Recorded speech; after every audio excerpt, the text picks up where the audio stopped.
আমার শুরুটা 86 মানে 86 সন। আচ্ছা তখন আমি ক্লাস 3-তে পড়ি। আচ্ছা আচ্ছা। সে সময় প্রচন্ড অনুভূতি, প্রচন্ড ভালোবাসা, পড়াশোনায় খুব ভালো করব, এই একটা নেশা নিয়ে আমি প্রতিদিন স্কুলে যেতাম। আচ্ছা স্কুল কখনো আমি বন্ধ দিতাম না। আচ্ছা শুক্রবারের দিন ইভেন যদি স্কুল বন্ধ থাকতো, তারপর একটা পাগলামি করে কেন বন্ধ থাকে এটা তখন বুঝতাম না, অনেক ছোট ছিলাম তো। ওকে। তারপরেও শুক্রবারের দিন আমি সারাটা দিন স্কুলে গিয়ে বারান্দায় বসে বই পড়তাম। খুব অদ্ভুত। বই পড়ুয়া ছিলাম। অদ্ভুত।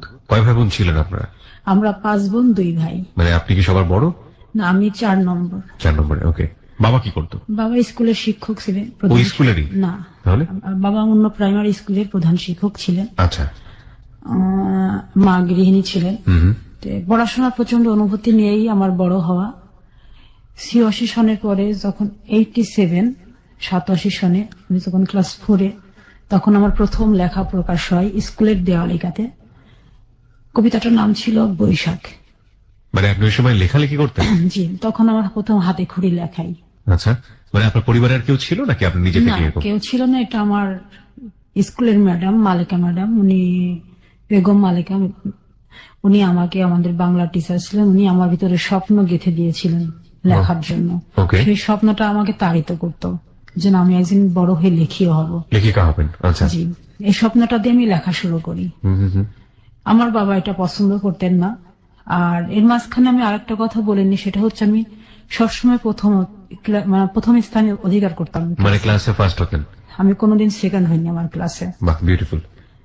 আমি যখন 88-তে যখন ক্লাস 5-এ আমি জুনিয়র বৃত্তি পরীক্ষা দিব, আমাদের ফ্যামিলিটা ছিল খুব রক্ষণশীল। আচ্ছা। সবাই বোরখা পরতো, সবাই পর্দা করত।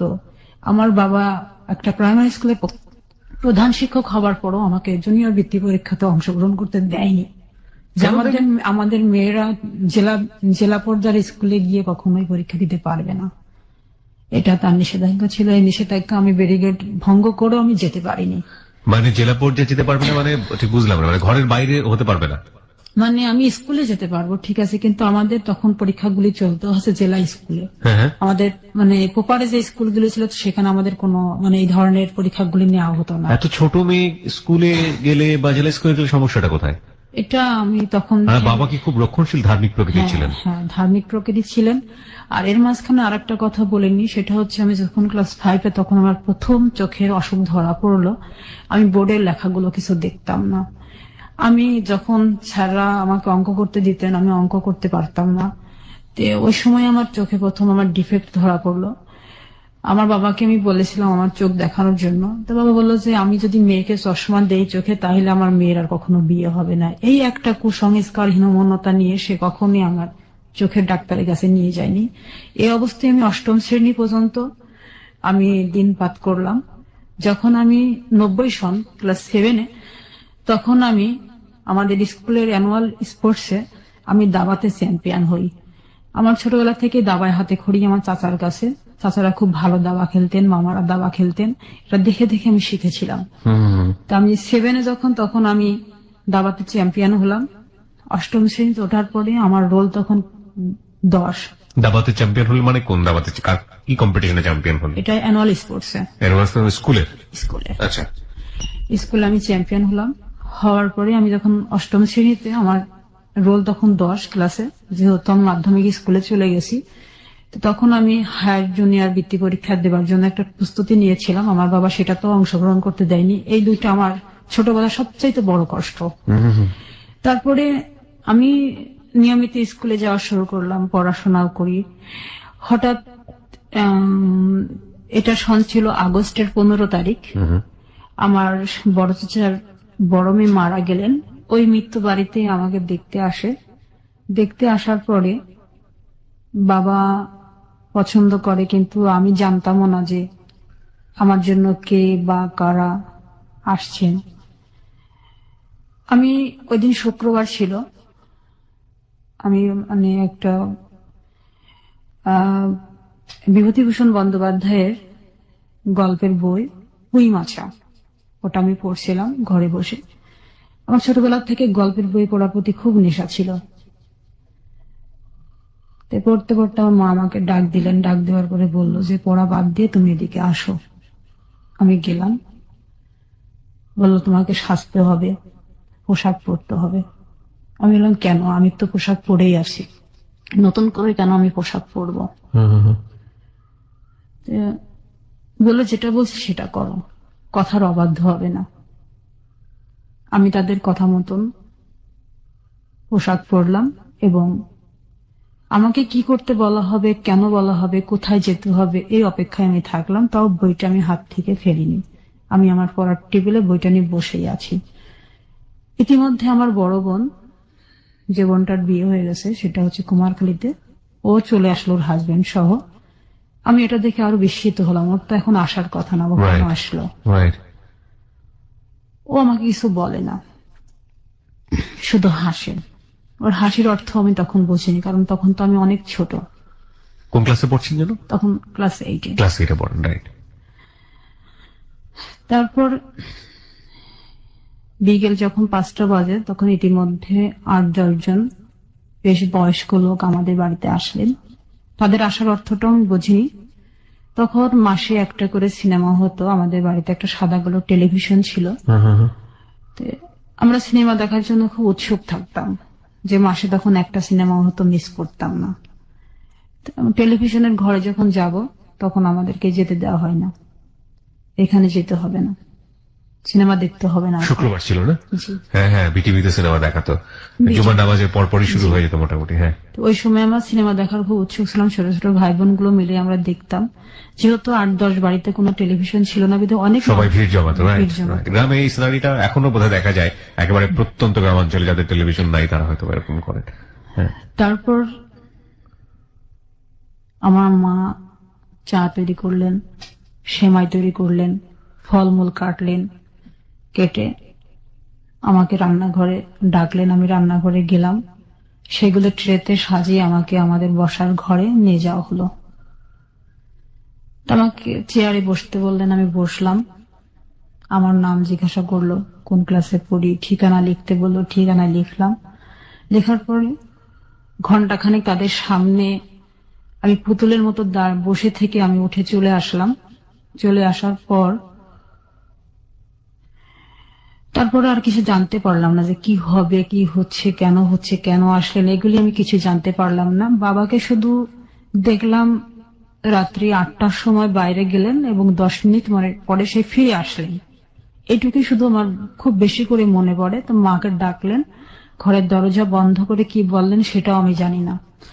তারপরে ওই রাত্রেই বাবা চলে গেলেন কুমারখালীতে। যাওয়ার পরে পরের দিন ফিরে আসলেন, তখন বাজে সকাল 10টা। ওকে। ফিরে আসার পর কুমারখালী কোথায় ছিল এটা? কুষ্টিয়া। কুষ্টিয়ার কুমারখালী। হ্যাঁ, আচ্ছা, যেখান থেকে লোকজনগুলো এসেছিল, তাই কি? জি জি। ওকে।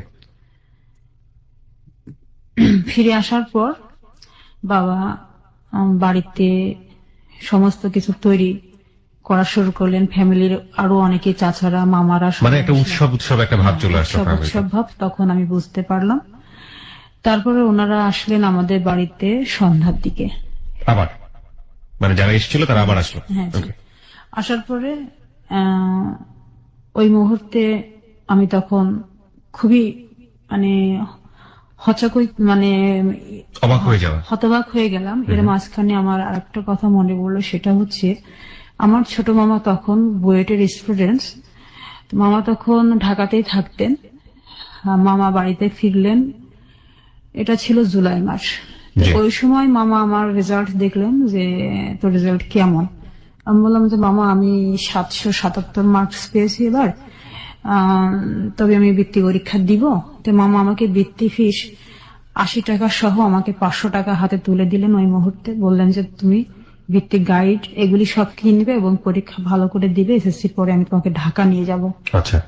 তে মামা সেই স্বপ্নটা আমার বুকের মধ্যে শুধু স্বপ্নই হয়ে রইল। মানে ওই সময়টাতে আপনি স্বপ্ন দেখছিলেন? ওকে, যখন আপনার বাড়িতে লোকজনের আনাগোনা হচ্ছে, যে আমার স্বপ্নটাকে সেখানে মৃত্যু দেওয়া হলো আর কি। এটার এই মৃত্যুটার কথা আমি আমার হয়তো শেষ দিন পর্যন্ত আমি ভুলবো না। আচ্ছা, শুনি আমরা স্টোরিটা। তারপরে এইভাবে মামা চলে গেলেন ঢাকাতে। আবার আমাকে খুব সাহস দিলেন, বাহবা দিলেন, যে তুমি রেজাল্ট অনেক ভালো করছো, আরো ভালো করতে হবে, আশা করি তুমি অনেক ভালো করবে। তো বাবার এই সিদ্ধান্তটা উনি জানতেন না, যেহেতু উনি জুলাই মাসে এসেছিলেন, আর আমার মানে আমার এই ঘটনাটা ঘটলো হচ্ছে সেপ্টেম্বরে। তারপরে সেপ্টেম্বর ওনারা এসে আবার ফিরে গেলেন। ফিরে যাওয়ার পরে অক্টোবর মাসের 25 তারিখে, ওই দিন ছিল শুক্রবার, বিকেল 4টার দিকে আমাদের বাড়িতে আবারও নতুন করে 8-10 জন আসলেন, বেশ অভিভাবক টাইপের, মানে অভিভাবকরা আসলেন আর কি। আসার পর ওনারা আবার নতুন করে আমাকে দেখলেন। দেখার পরে ওনারা আমাকে পছন্দ করলেন। পছন্দ করার পরে ফিরে গেলেন। ফিরে যাওয়ার পরে বাবাকেও আবার যেতে বললেন। বাবা ওই রাত্রি 10টার সময় চলে গেলেন কুষ্টিয়ার কুমারখালীতে। তারপরে রাত্রি 2টার দিকে বাবা ফিরে আসলেন। ফিরে আসার পর পরের দিন থেকে উৎসব একটা শুরু হলো বাড়িতে। সেই উৎসবের অর্থ আমি তখনও বুঝি। আমার ফুপুরা, আমার বোন, আমার চাচারা সবাই একসাথে হলেন বাড়িতে। হওয়ার পর আমাকে শুধু একটা ঘরের মধ্যেই থাকতে বলা হচ্ছে বারবার। বাইরে বেরোলেই আমার প্রতি মানে রাগারাগি করা মানে শুরু করলেন, তুমি কেন বাইরে এত বেরোচ্ছ। ওকে। আমি ঘরের মধ্যেই তখন কি করব, আমার তো কিছু করা ছিল না, আমি কোনো কাজও করতে পারতেছি না, পড়তে পারতেছি না। তখন আমি আবার গল্পের বই, বনফল নামে একটা গল্পের বই, ওইটা নিয়ে আমি বসে পড়লাম। বসে পড়ে আমি পড়া শুরু করলাম। তো আপনার তো ভাই বোন ছিল, তাদের সঙ্গে কি কোনো ভালো সম্পর্ক ছিল না? তারা তো কেউ এসে আপনাকে টাচ দেওয়ার কথা যে তোমার এরকম একটা কিছু হতে যাচ্ছে বা আমার যে ভাই বোনগুলো ছিল ওরা তো, আমার বয়স 13 বছর, আর আমার ছোট যেগুলো ছিল এগুলো তো আরো ছোট। আর বড় যেগুলো ছিল সেগুলো বিয়ে হয়ে গেছে। বড় বলতে আমার বড় ভাইটা বড়, আর আমার ইমিডিয়েটলি যে বোনটা সেটা হচ্ছে ওর বিয়ে হয়েছে, আর আমার উপরে একটা ভাই ছিল সেটা মারা গেছে। এই কারণে আমি এখন 3 নম্বরে পড়ি, আমি 4 নম্বরে ছিলাম আর কি। আচ্ছা আচ্ছা। যাই হোক, এইভাবে বই পড়ছিলেন আপনি? হ্যাঁ, বই পড়ছিলাম। তারপরে আমাকে সন্ধ্যার দিকে নিয়ে গেলেন গোসল করাতে। গোসল করালো, হলুদ মাখালো। তখন বুঝতে পারলাম আমি তখন হতবাক হলাম যে এটা কেন। আমি আর তখন কিছু বলার মতো। আপনি তখনও কি জানতেন যে কার সঙ্গে বিয়ে হচ্ছে না, বা কি তখনও অবস্থা? জানতাম না যে কার সাথে আমার বিয়ে হচ্ছে, এটা আমি জানতাম না, আমাকে দেখানো হয়নি। ওকে। তারপরে গুটি গুটি করে রাত্রি সময়টা পেরিয়ে মধ্যরাত্রিতে আসলো। আসার পরে প্রায় 2টা বাজে, ওই সময় আমাদের বাড়িতে কাজী আসলেন। কাজী আসার পরে আমাকে একটা রুমে বসিয়ে শুধু সিগনেচার করতে বলা হলো যে এই যে বইটা থাকে ওই বইটাতে সিগনেচার করা হলো, যে তুমি এখানে সিগনেচার করো। সিগনেচার করে নিয়ে গেলেন। নিয়ে যাওয়ার পরে আপনি সিগনেচার করে ফেললেন? হ্যাঁ, আমি করে ফেললাম। যে আমি লেখা পড়া এগুলিতে খুব উস্তাদ, আমি এটা বুঝি নাই, দেখি নাই যেটা কি জিনিস। একটা ওই যে বিয়ের যে ভলিউমটা থাকে ওটাতে সিগনেচার করতে বললেন, আমি সিগনেচার করলাম। তারপরে নিয়ে চলে গেলেন। চলে যাওয়ার পরে আমাকে নতুন শাড়ি পরানো হলো। হওয়ার পরে আমাকে তখন কবুল বলানোর জন্য বারবার আমাকে খুব তাগিদ দেওয়া লাগলো। আমি কিন্তু বলতেছিলাম না যে আমি বিয়ে করব না। তা আমার বাবা আমাকে ঠাস করে একটা চড় দিয়ে দিলেন। তখন আমি বলতে বাধ্য হলাম। তারপরে এইভাবে আমার বিয়েটা হয়ে যায়। রাত্রিটা পার হবার পরে সকালবেলা আমাদেরকে বিদায় দিল। বিদায়ের মুহূর্তে আমি শুধু এক নজর দেখেছিলাম, কিন্তু কথা তো তখন বলতে পারি না, কথা বলার কথাও না। যে যাহাকে আমি চিনি না তার সাথে আমি কেন কথা বলবো। আমাদের গাড়িতে তুললেন, নিয়ে গেলেন।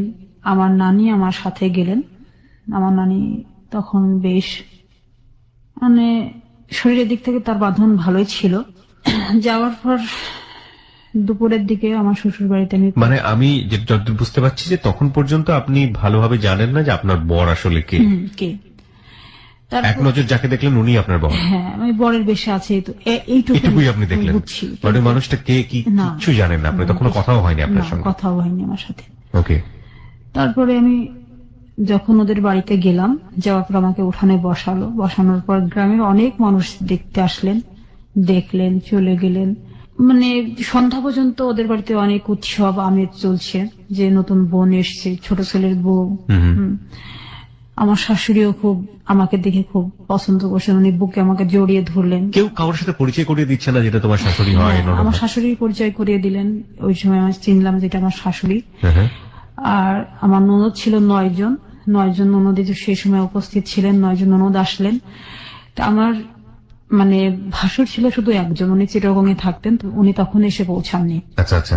তো উনি তখনও যখন পৌঁছান উনি রাস্তাতে আসেন, চিটাগং থেকে আসবেন, তারপরে বিয়েতে আরো উৎসব শুরু হবে আর কি। আচ্ছা। এটা তো হঠাৎ বিয়ে, মানে সেরকম প্রিপারেশন তো কোনো কিছু ছিল না বিয়ের। ওকে। তো গ্রামে গিয়ে আপনি কি দেখলেন? আপনি তো একটা বাড়ির মধ্যে ছিলেন, ওদের বাড়ি ঘর এগুলো কেমন, কি দেখলেন? ওদের বাড়িঘর অনেক বড়, কারণ এখানে একটু বলে নি যে আমার শ্বশুরদের চা বাগান ছিল, খাগড়াছড়ি আব্দুল জব্বার চা বাগান, ওনারা ওই চা বাগানের মালিক, এবং অনেক বনিদি, আসলে এদের অনেক টাকা পয়সা জুলুস অনেক কিছুই ছিল। তারপরে রাত্রিবেলা খাওয়া দাওয়ার পরে আমাকে বাসর ঘরে দিবে, আমি ভয়ে যেতে পারিনি, আমি খুব কান্নাকাটি করতেছিলাম। এই মাঝখানে আপনার হাজবেন্ডের সঙ্গে আপনার কোনো কথা হয়নি? কথা হয়নি আমার সাথে। উনি আমাকে রেখেই উনি ওনার ইয়ারগান নিয়ে উনি বেরিয়ে গেছেন ঘর থেকে। ইয়ারগান নিয়ে? আচ্ছা। উনি খুব পাখির নেশা ছিল, পাখি শিকারের। উনি, আমি শুনলাম আর কি যে ও তো ইয়ারগান নিয়ে বেরিয়ে গেছে। সবাই বলছে বউকে দেখছি, বরকে একসাথে দেখবো, এরকম অনেকেই বলছিল। তখন আমার এক ননদ বললো, তো ছোট ভাই তো চলে গেছে ইয়ারগান নিয়ে। এইটুকু আমি শুধু আমার কানে আমি শুনেছিলাম। তখন ওই ছোট ভাইকে আপনার ভালো করে দেখা হয়নি, মানে আপনার হাজবেন্ডকে ভালো করে দেখা হয়নি? তারপরে খাওয়া দাওয়া হলো, রাত্রি যখন 10টা বাজলো, বাজার পরে তখন আমাকে বাসর ঘর, যেটাকে বলা হয় বাসর ঘর, সুন্দর করে সাজানো হয়েছে, সেখানে আমাকে রেখে ওরা চলে গেছে। চলে যাওয়ার পরে আমি খুব ভয়ে, তখনও সে ফেরেনি, আমি খুব ভয়ে আমি ওই ঘরে না থেকে আমি আমার শাশুড়ির ঘরে চলে আসি। আমি কান্নাকাটি করতেছিলাম খুব। তো শাশুড়ি বললো, ছোট মানুষ, ওকে আর আজকে বিব্রত করার দরকার নেই, আমি আমার কাছে রাখি, ও আসুক, তারপর আমি দিয়ে আসবো, একা একা ঘরে ভয় পাচ্ছে, আমি দিয়ে আসবো আমার ছেলের কাছে। তো আমার শাশুড়ি ওই সময় আসলে উনি কুষ্টিয়া মোহিনীমিল মহিলা যে স্কুলটা ছিলেন, ওই স্কুল থেকে উনি 1921 খ্রিস্টাব্দের উনি এসএসসি পাস আর কি। উনি খুব, মানে ওই সময় উনি খুব আধুনিক ছিলেন আর কি, আধুনিক ছিলেন। তো ছেলের সাথে ওনার খুব বন্ধুত্বমূলক সম্পর্ক ছিল ওনার ছেলের সাথে। আমি বললাম যে আমি খুব ভয় পাচ্ছি মা, আমি যাব না। কেন যাবে না তুমি? আমিও তো ছোট সময়, আমিও তো এই সংসারে এসেছি। আমাকে বোঝালেন উনি, আমি তখন বুঝ মানি না। তারপর উনি যখন আসলেন তখন প্রায় রাত্রি 12টা বাজে। আচ্ছা। আমার শাশুড়ি একটু বকলেন যে তুই বিয়ে করে রেখে চলে গেছিস, রাত্রি 12টার সময় কেউ ঘরে আসে? তখন সে বলল যে তুমি তো জানোই মা, আমি সাধারণত রাত্রি 12টা 1টার আগে কখনো ঘরে ফিরি না, এটা তোমার কথা বলার তো কোনো দরকার নেই। তা বলে ওকে পাঠিয়ে দাও, রুমে পাঠিয়ে দাও। তারপরে আমি রুমে কিছুতে যাব না, আমি খুব চিৎকার করে কেঁদে উঠলাম। তখন বললো থাক, আমি একাই রুমে থাকছি, তোমার কাছে রাখো। তা আমি আমার শাশুড়ির কাছে থাকলাম। সে তারপরের দিনও আমি আর যাই নাই। তারপরে উনি 2 দিন ছিলেন ওনার চিটাগংয়ে, তখন রিয়াজউদ্দিন মার্কেটে ওনার কাপড়ের দোকান ছিল, ব্যবসা করতেন, ওইখানেই বাসা ছিল। তো উনি বললো তাহলে আমি চলে যাই, মানে কুষ্টিয়া থেকে চিটাগংয়ে চলে যাই, তাই বললো। তো বললো যে অন্তত বউ ভাতটা পার করে দিয়ে যা। বউ ভাত কাকে নিয়ে আমি পার করবো, সে তো আমার কাছেই আসে না, এটা বললো। বলার পরে 2 দিন পরে আমার মানে ভাসুরের ওয়াইফ, তার 2টা বাচ্চা সবাই চলে আসলো। গ্রামে আসার পরে বাড়িটা আরো বেশি হলো, জমজমাট হলো। আমাদের বাড়ির থেকে লোকজন আমাদেরকে আনতে গেল, আমাকে নিতে আসলো। নিতে আসার পরে আমি আমার মায়ের বাড়িতে গেলাম।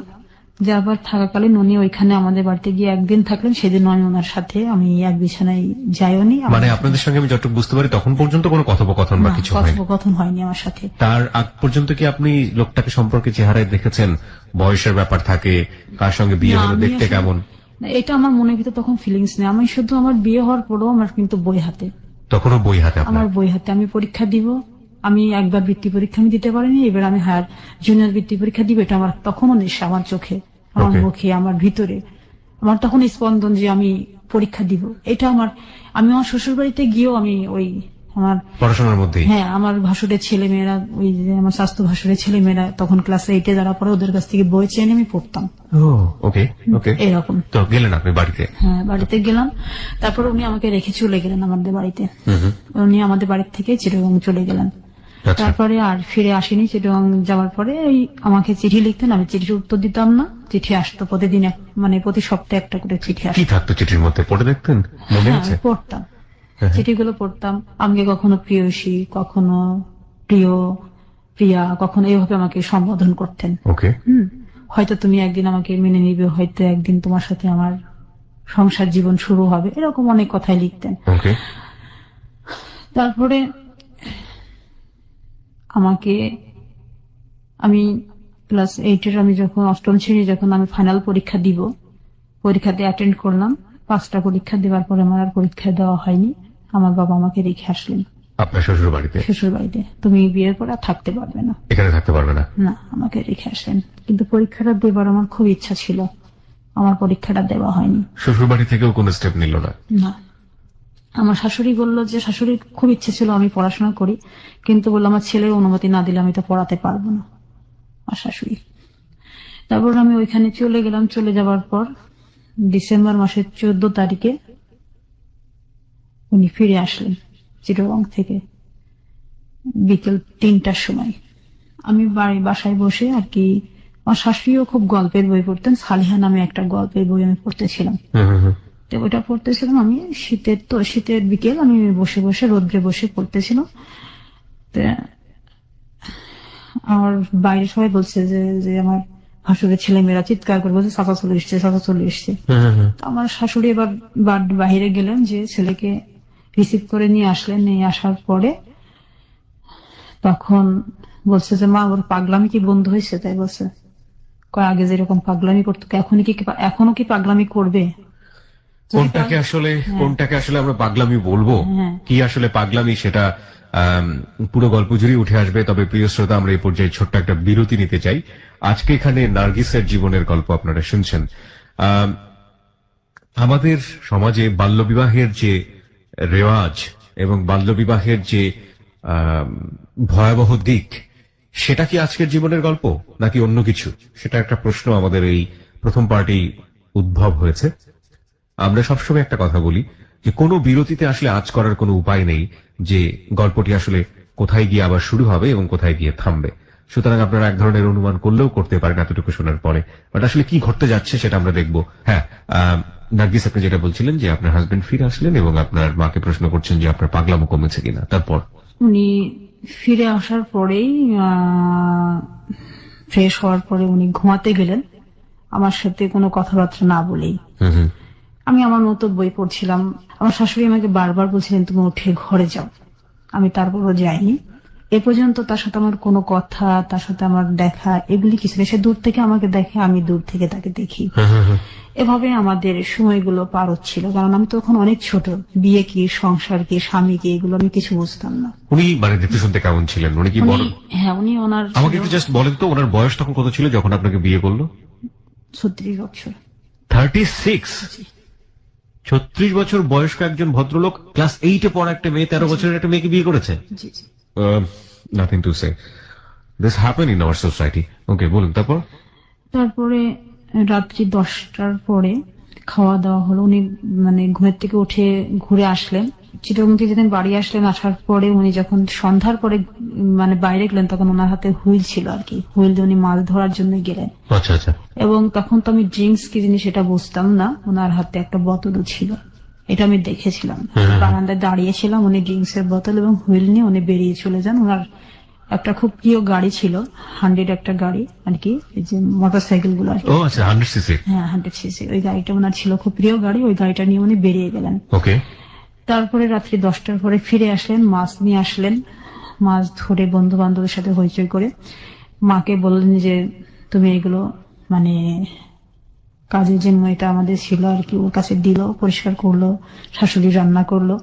তখন আমি সংসারের কোনো কাজে হাত দেইনি, আমাকে হাত দিতে দেয়ও না। ওকে। তারপরে খাওয়া দাওয়ার পর যখন সবাই শুয়ে পড়ছে, আমি যখন আর যাই না, তখন আমি যে ঘরে ছিলাম আর কি, আমার শাশুড়ির ঘরে আমি ছিলাম না, আমি আর একটা ঘরে আমি বসে বসে বই পড়তেছিলাম। সে ঘরে এসে আমাকে এক প্রকার জোর করে আমাকে নিয়ে যায় তার ঘরে। আমি খুব চিৎকার করে উঠি, খাটে নিয়ে গিয়ে আমাকে বেঁধে ফেলার পরে ওই দিনই আমার সাথে প্রথম সে সেক্স করলো এবং আমাকে রেপ করার মতো করেই করলো। ও মাই গড। আর ওই রাত্রে আমি আমার বড় সন্তানকে আমি কনসেপ্ট করি। এটা আসলে পরে ইউরিন টেস্টে ধরা পড়ে। My goodness. তারপরে উনি 4 দিন ছিলেন। 4 দিন আমাকে এভাবে অত্যাচারের মাধ্যম দিয়ে উনি আমাকে ব্যবহার করেছেন, যেহেতু আমি রাজি ছিলাম না সেক্সে সেহেতু। তারপর উনি 4 দিন পরে চলে গেলেন। এই যে ক্লাস 8-এ যখন আপনি আছেন তার আগ পর্যন্ত আপনি কি জেনেছেন ব্যাপারগুলো? কেউ আপনাকে বলেছে? আপনার না। ফ্যামিলির কেউ না। এই স্বামী স্ত্রীর সম্পর্কটা আসলে না, কি এটা কখনোই বলেনি। কেউ আপনাকে বলেনি? আমি আপনার যদি- শাশুড়ি যে এত আধুনিক মনস্ক ছিল সেও কখনো সে টাল বলতে গেছে কিন্তু আমি শুনতে চাইনি, আমার ওইগুলি মাথার মধ্যে নিতাম না কখনো। মানে আমার ভালো লাগতো না এগুলো না, শুনতে। আমার শুনতে ভালো লাগতো না, আমার শুধু পড়তেই ভালো লাগতো। আমি পড়তাম, আমি তখন ছোট ছোট গল্প লিখতাম, কবিতা লিখতাম, আমি ওইগুলির মধ্যেই মগ্ন থাকতাম। ওকে সাহিত্য মনা ছিলাম তো এই জন্যই। ওকে। তো এইভাবে সে আমাকে 4 দিন ইউজ করার পরে সে ফিরে গেলেন, সে তার কাজে ফিরে গেল। কাজে ফিরে গেলেন। ওকে। আর যখন আমাকে সে বিয়ে করলেন, অলরেডি সে 4টা দেশ ভ্রমণ করা আর কি, সে কুয়েত থেকে ফিরে এসে আমাকে বিয়ে করেছেন। ওকে। মানে 7 মাসের মাথায় বিয়ে করে, কুয়েত থেকে ফিরে এসে 7 মাসের মাথায় আমাকে বিয়ে করেন। আচ্ছা, আচ্ছা। তাহলে তো সে অনেক অ্যাডাল্ট এবং অনেক মেচিউর ছিল, জি। যে এই কারণে তার তো এক্সপিরিয়েন্স থাকা স্বাভাবিক। হ্যাঁ, experience থাকা স্বাভাবিক। তারপরে আমি পরের মাসে আমি যখন আমার বমি হওয়া শুরু হলো, তখন আমি বুঝি না যে আমার কেন এরকম হচ্ছে। আমি শাশুড়িকে বললাম, শাশুড়ি খুব খুশি। শাশুড়ি আমাকে ডাক্তারের কাছে নিয়ে গেলেন, আমাদের মানে ফ্যামিলি যে ডক্টর ছিলেন ওনার কাছে আমাকে নিয়ে গেলেন। নিয়ে যাওয়ার পরে তারপর উনি আমাকে দেখলেন, ইউরিন টেস্ট করলেন, করার পরে বললেন যে শাসিমা তো কনসেপ্ট করে গেছে, এখন এতটুকু বয়সে কি বাচ্চা রাখবেন কি রাখবেন না, অ্যাবর্শন করে ফেলেন। তো আমার হাজবেন্ডের কাছে যখন এটা গেল, আমাদের বাসায় ল্যান্ড ফোন ছিল, ল্যান্ড ফোনে যখন হাজবেন্ডের কাছে গেল, যাওয়ার পরে উনি ফিরে আসলেন আবার। নিয়ে আসার পরে আমাকে অনেকগুলি ডাক্তারের কাছে নিয়ে গেলেন আমাকে অ্যাবর্শন করানোর জন্য। আমি করিনি। আপনি করেননি? না, কেন? আমি করিনি। আমি বললাম যে আমি এই যন্ত্রণা সহ্য করতে পারবো না, যে যন্ত্রণা দিয়ে আমাকে করবে, ডাক্তার আমাকে বলেছে সবকিছু। তো আমি এটাতে যখন রাজি হলাম না, তখন সে আবারও মানে বিরক্তি হয়ে আমার সাথে কথা না বলেই এক প্রকার সেটা খুব রাত ব্যবহার করে চলে গেলেন, আবার চিরবঙ্গে Okay. ফিরে গেলেন। মাকে বলে গেলেন যদি ও মানে ওর মতামত ফিরে তাহলে তুমি ওটা আবাসন করে ফেলো, আমি এখন এত মানে অল্প সময়ের মধ্যে আমি বাবা হতে চাই না। আচ্ছা। এত বিয়ের অল্প সময়ের মধ্যে মাত্র 2 মাস 2.5 মাস বিয়ে হয়েছে। ওকে। তো এটা তখন আমার শাশুড়ি আমাকে অনেক বোঝাতে লাগলেন, আমি বুঝলাম না। তা আমি বললাম যে মা, আমার যা হবার তো হয়ে গেছে, আমি এখন বুঝি বিয়ে কি জিনিস, বাচ্চা কি জিনিস, আমি একটু বুঝতে পারি। তো থাক না কেন, থাকলে তো সমস্যাটা কি, আমি এটা তখন বলেছিলাম। তারপরে এভাবে প্রায় 4 মাস অতিবাহিত হয়ে যাওয়ার পরে আমার চোখে তখন অনেক সমস্যা দেখা দিল। আমার আচ্ছা। চোখ দিয়ে পানি পড়তো, আমার চোখে তেমনি ছোটবেলায় একটা ডিফেক্ট দেখা দিল, আমার চোখ দিয়ে পানি পড়তো। এগুলি হওয়ার পরে আমার বাবা আসলেন আমাকে আমার ডাক্তার দেখানোর জন্য। আপনার ফ্যামিলি কি জানলো যে আপনি কনসেপ্ট করেছেন? জি জি, ওনারা কিভাবে নিলেন? ওনারা স্বাভাবিকভাবেই নিলেন, যেহেতু আমার বড় বোনের তখনও বাচ্চা হয়নি, বড় বোনের 3 বছর বিয়ে হয়ে গেছে। 12-13 বছরের একটা মেয়ে সে কনসেপ্ট করে যাচ্ছে এবং সেটাকে একজন স্কুলের প্রধান শিক্ষক সে স্বাভাবিকভাবে নিচ্ছেন। যদি এরকম হতো যে একেবারে অশিক্ষিত আমাদের প্রান্তিক পর্যায়ের সমাজ বলতে যেটা বুঝি সেই পর্যায়ের একজন মানুষ, 2 পরিবারের কথাই যদি বলি, শ্বশুর বাড়ির লোক প্রচন্ড বনেদি এবং তাদের অর্থবিত্ত কিরকম সেটা আপনারা ওর বর্ণনা শুনেই বুঝতে পারছেন, তারা বিয়ে করেছে এত ছোট একটা মেয়েকে এবং সে কনসিভ করে গেছে, সেটাকে স্বাভাবিকভাবে নিচ্ছে। কিংবা যেই লোকটি এই ধরনের কাজ করলেন তিনি একবারের জন্য চিন্তা করলেন না যে এর রেজাল্টটা কি হতে পারে। ওনার হাজবেন্ডের কথা আমি বলছি, কি নাম ছিল ভদ্রলোকের? আমানুল্লাহ, মোহাম্মদ আমানুল্লাহ। আমানুল্লাহ সাহেব। এবং একই সাথে ওনার বাবা এবং ওনার ফ্যামিলি বিয়ে দেয়াটা তো একটা ভয়াবহ রকমের অপরাধ করেছে, সেটা তারপরেও মেয়েটা কনসিভ করেছেন এবং এটাকে স্বাভাবিকভাবে নিচ্ছেন। Hardest reality. ওকে, বলুন তারপর। তারপরে আমি ঢাকাতে আসলাম, তখন জি, চোখ দেখানোর জন্য। হ্যাঁ ঢাকাতে আসলাম, মামার বাসাতে উঠলাম উত্তরা 6 নম্বর সেক্টরে। তারপরে ওখান থেকে মামা ঢাকা ক্যান্টনমেন্টের উনি তখন মেজর, আমার 4 নম্বর মামা, আমার মামা 6 জন, উনি হচ্ছে মেজর, তখন আমি করি আর কি। ওকে। মামা বাবাকে খুব বকলেন যে এত সুন্দর একটা মেয়ের ভবিষ্যৎ তুমি নষ্ট করে দিলা, এটা তোমার কাছে আমি চাইনি, আমার বোনটা তোমার কাছে এজন্য আমরা বিয়ে দেয়নি। তারপরে পরিবাগে ডক্টর হারুন সাহেব প্রফেসর, ওনার কাছে আমাকে দেখানো হলো চোখ। ওকে। দেখানোর পর উনি চোখ দেখলেন, ট্রিটমেন্টের ব্যবস্থা করলেন, চশমা দিলেন। এটা নিয়ে আমি ফিরে গেলাম বাড়িতে। জুলাইয়ের 2 তারিখ, ওই দিন ছিল শুক্রবার। আমার হাজবেন্ড আমাকে আর মেনে নিতে পারে না। কেন? সে শুধু একটা কথাই বলে যে আমি অন্ধবধি, কি করব, তোমার চোখে এত পাওয়ার, এত এই। তখন কি আপনি চশমা নিয়েছেন? হ্যাঁ, প্রায় 1200-র উপরে আমার চোখের ইয়ে। ওকে। আমার ওই গ্লাসটা যদি আমি এইভাবে পেপার রাখতাম রোদ্রে, আমার ওই গ্লাসে পেপারটা আগুন ধরে যেত, আগুন মানে ম্যাগনিফাইং গ্লাসের মতো ছিল। জি, আমার তখন সেই- আপনি পেটে বাচ্চা, জি। এই অবস্থায় আপনার হাজবেন্ড বলছেন অন্ধ বউদে কি করবো? হ্যাঁ, ওই সময় উনি আমাকে আমার বাবার সাথে আমার বাবাকে ডেকে অপমান করে আমাকে তুলে দেন। কি বলেন, আপনার মনে আছে ওই দিনের ঘটনাগুলো? জি, সে আমার সাথে কোনো কথা বলেনি, বাবাকে খুব অপমান করেছিল। কি বলেছিল বাবাকে? বলছিল যে আপনি গোপন রেখে বিয়ে দিয়েছেন আপনার মেয়েকে, আর কোথাও বিয়ে দিতে পারবেন না, এই করবেন সেই করবেন, অনেক কথা। এগুলি আসলে ভাষায় বর্ণনা করার মতো না। এটা আমার বাবার জন্য আসলে প্রাপ্য শাস্তি ছিল। আমি খুব খুশি হয়েছিলাম যখন বাবা অপমানিত হচ্ছে, এটা আমি খুব খুশি হয়েছিলাম সেদিন। আমি তো চাইনি যে বিয়েটা হোক, এটা তো বাবার পছন্দের বিয়ে, বাবার দেখার বিয়ে, এটা বাবাই তো চয়েস করে বিয়ে দিল। আমি খুব খুশি হয়েছিলাম বাবা অপমানিত হয়। বাবা মাথা নিচু করে আমাকে নিয়ে চলে আসেন।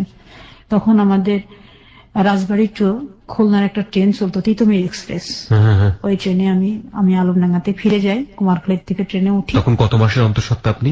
আমি তখন 7 মাস, জুলাইয়ের 2 তারিখ। গুডনেস। আপনি যে ডেট গুলো বলছেন, বিভিন্ন যে ডেট গুলো বলছেন, আপনার সবকিছু মনে আছে একদম পুঙ্খানুপুঙ্খ, কিভাবে মনে আছে? আমার তো 5 বছর আগের অতীত এভাবে মনে করতে পারি না। আসলে কিভাবে মনে আছে আমি নিজেও জানি না। আমার প্রত্যেকটা সন তারিখ সবই মনে থাকে এখনো। আমার এখনো। চমৎকার, খুবই চমৎকার। বলুন তারপরে বিকালে ফিরে আসলাম। ফিরে আসার পরে 5টার সময় বাড়িতে উপস্থিত হলাম। হওয়ার পরে 7টার দিকে আমার চাচিমা, একজন ডক্টর, বেগম নুরুন্নাহার, আমার বাবার ফুফাতো ভাইয়ের বউ, জি, চাচিমার কাছে আমাকে নিয়ে যাওয়া হলো টেস্ট করানোর জন্য, বেবি ঠিক আছে কিনা। হ্যাঁ, আমি যখন বাড়িতে পা দিয়েছি চাচি তখন শুনতে পারলো। চাচি আমাদের বাড়িতে ল্যান্ড ফোন ছিল। চাচি মাকে ফোন করলো যে ভাবি ওতে এসছে, ওকে নিয়ে তুমি ক্লিনিকে চলে আসো। কণা নার্সিং হোম আমাদের ওই ক্লিনিকটার নাম, আলমডাঙ্গার পোপাড়ি থানার সাথে। চাচিমার কাছে আসলাম। আসার পরে চাচা খুব আমাকে দেখে মাথায় হাত দিয়ে বলল, মা তোর জীবনটা তো এলোমেলো হয়ে গেল, যদি মেয়ে হোস তাহলে আমাকে দিয়ে দিস, আমি মানুষ করব। পয়েন্ট করার মতো বিষয় একটা হচ্ছে, ক্লাস 8 পড়ুয়া একটা মেয়ে যার সুপার ব্রিলিয়ান্ট রেজাল্ট, যাকে পরীক্ষা দিতে দেওয়া হচ্ছে না, বৃত্তি পরীক্ষাগুলো, বিয়ে হয়ে গেছে। বিয়ে হওয়ার পরে স্বামী কি জিনিস সেটা বুঝে ওঠার আগেই কনসিভ, এবং লেখাপড়া বন্ধ। তখন একটা পর্যায়ে বাবা চোখে ট্রিটমেন্ট করাতো না, কারণ মেয়ে যদি চশমা পরে তাহলে তার বিয়ে হবে না। সেটাও ধরা পড়ে গেল, কারণ শরীর তো আসলে আর বাবার মতো না, হ্যাঁ, সেটা তো আর কোনো কিছু গোপন করে না, সেটা ঠিক মতো একসময় বেরিয়ে হয়ে যায়। সেটা ধরা পড়ার কারণে, মেয়ে চশমা পড়ার কারণে, মোটা গ্লাসের চশমা পড়ার কারণে হাজবেন্ড বাবাকে ডেকে চরমভাবে অপমান করে 7 মাসের অন্তঃসত্ত্বা অবস্থায় তাকে শ্বশুর বাড়ি পাঠিয়ে দিলেন। অর্থাৎ লেখাপড়া বন্ধ, চোখটা ভবিষ্যতে কি হবে সে জানে না, এবং একই সাথে সে 7 মাসের অন্তঃসত্ত্বা, বেবিটার কি হবে সেটারও কোনো খোঁজ খবর নেই। এরকম একটা অবস্থায় গল্প রয়েছে। হ্যাঁ, বলুন। তারপরে জুলাই মাসটা পার হলো। এরপরে কি শ্বশুর বাড়ি থেকে কেউ যোগাযোগ করছে না? আর কখনো যোগাযোগ করেনি কেউ। তবে একরকম আমাদেরকে ভুলেই গেল আর কি। সেপ্টেম্বর মাসের 9 তারিখ সেদিন আমার পেন উঠলো রাত্রে তখন অনেক রাত। আমার দাদি খুব সচেতন মানুষ ছিলেন, উনি আমাকে এসে দেখলেন। দেখার পরে মাকে ডাক দিলেন, ডাক বললো যে ওকে তো ক্লিনিকে নিতে হয়। বারবার আমার বাথরুমে যাওয়া দেখে দাদি এটা ফলো করে, দাদির ঘরের সামনে দিয়ে যেতে হতো। তো উনি আমাকে উঠে জিজ্ঞাসা করলেন তোর কি সমস্যা হচ্ছে। আমার দাদি কেমন যেন লাগছে, পেটের ভিতরে চিনচিন করে। তো উনি অনেক ডেলিভারি নিজেই করেছেন ওনার জীবনে। তো উনি আমার জরায়ুতে হাতে গ্লাস তো বাড়িতে সবসময় থাকতো। দাদি আবার হাতে গ্লাস পরে আমার ওই পজিশনটা দেখলেন, দেখার পরে বললো যে মনে হচ্ছে যে কাল পরশুর মধ্যে এটা হবে, তারপর ও বৌমার কাছে নিয়ে যাই।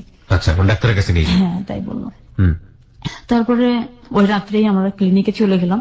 চাচি উপর থেকে, বাসা উপরে ছিল, উপর থেকে নিচে আসলেন। আসার পরে বললো যে, মাকে বললো যে ভাবি এখনো হয়নি, এটা এরকম হতে পারে এই স্টেপে, এরকম সময় এরকম সিচুয়েশন গুলি হয়। তারপর একটা আল্ট্রাসাউন্ড করে আমি দেখি। পরের দিন আল্ট্রাসাউন্ড করলো, করার পরে আমাকে সেলাইন দিয়ে ফেলে রাখলো আর কি। বললো যে বাসায় যাওয়ার দরকার নেই, এখানেই থাক। আচ্ছা, ক্লিনিকেই থাক। 10 তারিখ পার হলো, 11 তারিখ পার হলো। 11 তারিখ থেকে আমার ব্যথা বন্ধ হয়ে গেল, আমার কোনো আর ব্যথা নেই। এদিকে ডেলিভারি হওয়ার সম্ভাবনা বন্ধ হয়ে গেল, আমার শরীর আর রেসপন্স করে না। 12 তারিখ দুপুর পর্যন্ত চাচিমা অনেক ওয়েট করলেন যে দেখি কি হয়। তো 12টার সময় উনি আমাকে আবার নতুন করে আবার একটা সেলাইন পুশ করলেন, ওষুধ দিলেন। দেওয়ার পরে আমি ক্লিনিকেই আছি, আমার সেলাইন তো পুশ চলছে, তা আমার শুয়ে থাকতে ইচ্ছে করছিল না, খুব কষ্ট হচ্ছিল, প্রচন্ড কষ্ট। যে কষ্টটা আমি মনে হচ্ছিল আমি কেন এখানে, আজকে আমার কেন বাচ্চা হবে, আজকে আমার কেন পড়া বন্ধ হবে, আমার কেন বিয়ে হবে, কেন আমার বিয়েটা আবার ভেঙে যাবে, এগুলি আমি কখনো আর মেলাতে পারিনি। এইসব অনুভূতি গুলো ভিতরে ভিতরে খুব কষ্ট দিচ্ছিল। দাদির সাথে ছোট ছোট গল্প করতেছিলাম। আমি বলছিলাম, দাদি আমার বাচ্চা মনে হয় 1 মাস পরে হবে, আমার মনে হয় ভুল আছে আমার হিসাবে, চলো বাড়িতে চলে যাই, আমার ভালো লাগছে না এগুলো, তুমি সেলাইনটা বের করে ফেলো। বলতো ওয়েট কর না, ওয়েট কর। তো আমি তখন বললাম আমি আর শুয়ে থাকতে পারবো না, একটা নার্সকে ডাক দাও, যেহেতু আমাদের ক্লিনিক আমাদের এটা একটা পাওয়ার আছে, একটা নার্সকে ডাক দাও, ওই স্যালাইনের এটা নিয়ে ঘুরবে আমার পিছন পিছন, আমি একটু হাঁটবো। আচ্ছা আচ্ছা। আমি আর শুয়ে থাকতে পারছি না, আমি বেডে আর শোবো না, আমি আজকে 2 দিন বেডে শোয়া, আমার খুব কষ্ট হচ্ছে বেডে শুতে। তখন একটা নার্স আসলো, আসার পরে ওটা নিয়ে আমি বিভিন্ন রোগীদের দেখে বেড়াতে লাগলাম, আর বাচ্চা যাদের হয়েছে, বাচ্চা যাদের হবে, এরকম রোগী অনেক আছে। আমি তখনও হাজবেন্ডের কোনো খোঁজ খবর নেই? না, খোঁজ খবর নেই। আচ্ছা। তারপর আমি দেখতে দেখতে আমার মেডিসিন যেগুলো মানে আরো পাওয়ারফুল মেডিসিন, যাতে সিজার করে যাতে না লাগে, চাচি এই ব্যবস্থাই করেছেন আর কি। যেহেতু বয়স্ক হাজবেন্ড, চাচিমা এগুলো সব বুঝে, সে আমার মাকে বলছে যে বয়স্ক হাজবেন্ড যদি সিজার করা হয় হয়তো নাও মানতে পারে, হ্যাঁ, আর সিজার করলে তো একটা সমস্যা থেকে যায়, সেলাইয়ের একটা সমস্যা থেকে যায়, অনেক কাজের একটা সমস্যা থাকে। বললাম আমি নর্মাল যতক্ষণ হবে না ততক্ষণ আমি ডেলিভারি করব, কিন্তু আমার সেপ্টেম্বরের 13 তারিখে আমার আসলে ডেট ছিল বাচ্চা ডেলিভারি হবার, এটা 12 তারিখের ঘটনা। কি পরিমাণ ভয়াবহ রূঢ় আইএমএ জাহিলিয়া যুগে আমরা বসবাস করি। একটা মেয়ে বাঁচবে কিনা সেটার কোনো খোঁজ খবর নেই, ওই মেয়েটা ডেলিভারি কিভাবে হবে এবং হাজবেন্ড সেটা মানবে কিনা সেটা নিয়ে চিন্তা ভাবনা, এবং সেই যে হাজবেন্ড 7 মাসের পরে শুধু চোখের সমস্যার কারণে বাবা বাড়ি পাঠিয়ে দিয়েছে এবং একবারের জন্য খোঁজ খবরও নেয়নি, তার বাচ্চাটারও খোঁজ খবর নেয়নি, এবং সে হাজবেন্ডের জন্য চিন্তা করছে এই মেয়েটার, যে মেয়েটা ডেলিভারি হতে গিয়ে মারা পর্যন্ত যেতে পারে। মানে বর্ণনাতীত, মানে এগুলো আসলে বর্ণনা করতে গেলে নিজের ভেতরের যে মানে ক্ষুব্ধ যে মানে মানে রূঢ় যে আচরণ আসলে রেডিওতে বসে কন্ট্রোল করা খুব ডিফিকাল্ট হয়ে যায়, যে কারণে কিছু বলছি না আসলে। বলুন। তারপর বেলা যখন 1:30 বাজে হঠাৎ করে আমার পানি ভাঙলো, যেটা হয় আর কি বাচ্চা হওয়ার আগ মুহূর্তে। হ্যাঁ, তখন নার্স আমার মায়ের হাতে ওরা দিয়ে উনি দৌড়ে পড়ে গেলেন আমার চাচিকে ডাকার জন্য, আর 2টা নার্স আমাকে বেডে তাড়াতাড়ি শুয়ে দিলেন। শুয়ে দেওয়ার পর চাচিমা এসে খুব বকাবকি শুরু করলেন, তোমাকে না বলছি এই মুহূর্তে হাঁটবে না, এখন শুয়ে থাকতে হবে বেশি, তুমি কেন হাঁটাহাঁটি শুরু করলে, এখন যদি অন্য কিছু হয় তাহলে আমি কি করব, বাচ্চাটা মরে গেল আমার কোনো সমস্যা নেই, কিন্তু তোমাকে তো বাঁচাতে হবে। চাচিমা এইভাবে আর কি রাগ করে উঠলেন। উনি তো আমাদের ফ্যামিলির এইগুলি তো মানতেই পারছেন না, উনি তো নওগাঁর মেয়ে ছিলেন, উনি অনেক মানে যুদ্ধ করে উনি ডাক্তার হয়েছিলেন, ওনার জীবনের হিস্টোরিটা আমার চেয়ে আরো বেশি করুন আমার চাচিমার, এই কারণে উনি মানতে পারছেন না।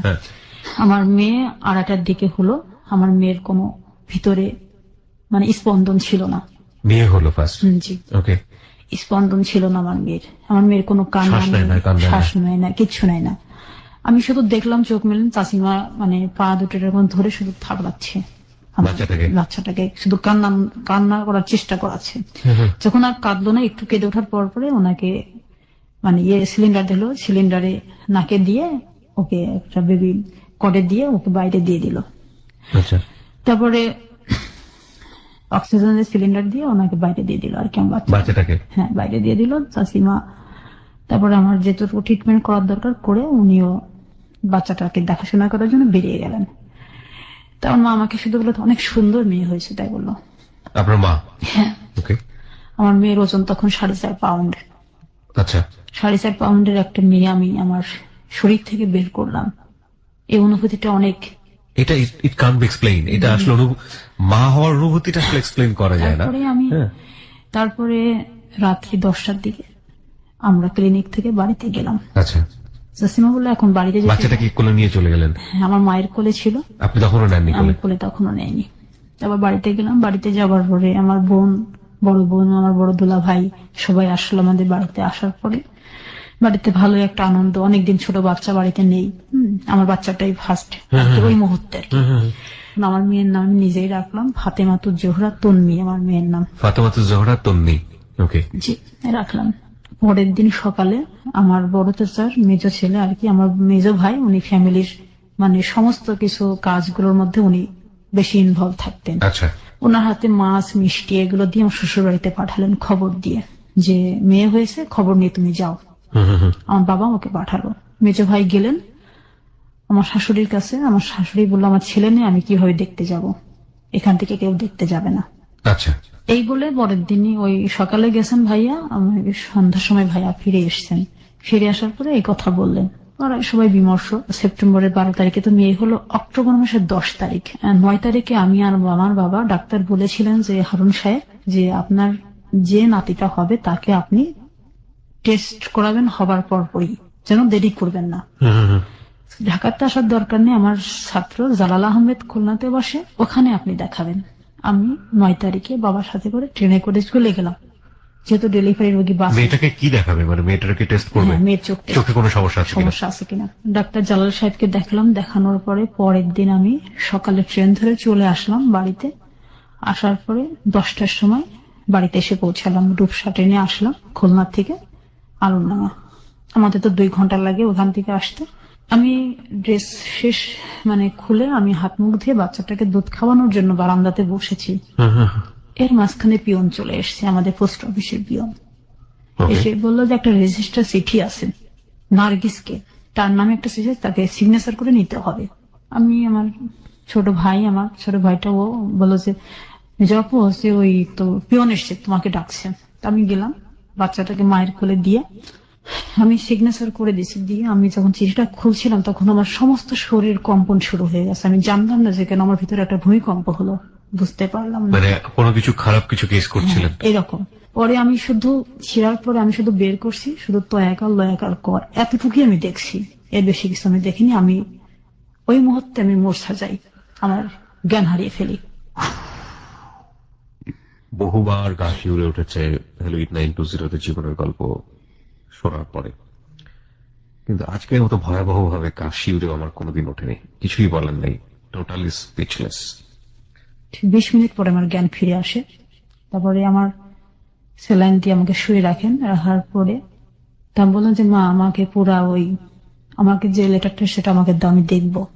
দেখলাম ওখানে লেখা আছে যে আমার শ্বশুর বাড়ির লোকজন আমাকে না জানিয়ে তাদের অন্ধ মেয়ে আমার সাথে বিয়ে দেয়, এবং ওই যে সন্তানটা হয়েছে সন্তানটা আমার না, এই সন্তানটা তার ভালোবাসার কোনো ফসল, এবং এই অবৈধ সন্তানের বাবা আমি হতে চাই না, এই কারণে আমি তাকে ডিভোর্স দিচ্ছি।